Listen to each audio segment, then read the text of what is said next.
به دیدارم بیا هر شب، به دیدارم بیا هر شب. در این تنهایی تنها و تاریک خدا مانند دلم تنگ است، دلم تنگ است. بیا ای روشن، ای روشن تر از لبخند، شبم را روز کن در زیر سرپوش سیاهی ها. دلم تنگ است، دلم تنگ است. بیا بنگر چه غمگین و غریبانه در این ایوان سرپوشیده، وین تالاب مالامال دلی خوش کردم با این پرستوها و ماهی ها و این نیلوفر آبی و این تالاب مهتابی. بیا ای هم گناه من در این برزخ، بیا ای هم گناه من در این برزخ. بهشتم نیز و هم دوزخ. به دیدارم بیا ای هم گناه، ای مهربان با من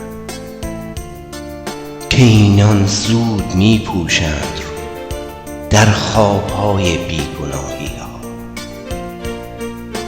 و من میمانم و بیداد بیخوابی در این ایوان سرپوشیده متروک.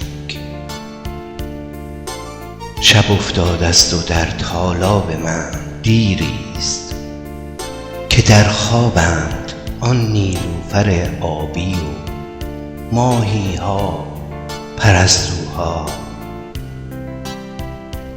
بیا امشب که بس تاریک و تنهایم،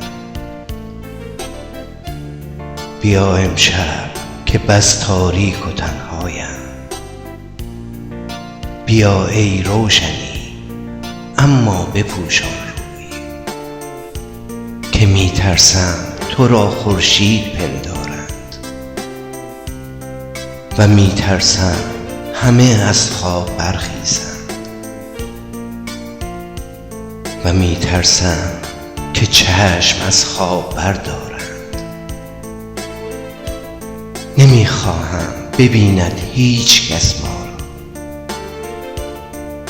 نمی خواهم ببیند هیچ کس ما را، نمی خواهم بداند هیچ کس ما را. و نیلوفر که سر بر می کشد از آب، پرستوها که با پرواز و با آواز و ماهی ها که با آن رقص غوغایی نمی خواهم بفهمانند بیدارند. شب افتاده است و من تنها و تاریکم، شب افتاده است و من تنها و تاریکم و در ایوان و در تالاب من دیریست در خوابند پرستوها و ماهی ها و آن نیلوفر آبی. بیا ای مهربان با من، بیا ای مهربان با من. بیا ای یاد مهتابی، بیا ای مهربان با من. بیا ای یاد مهتابی.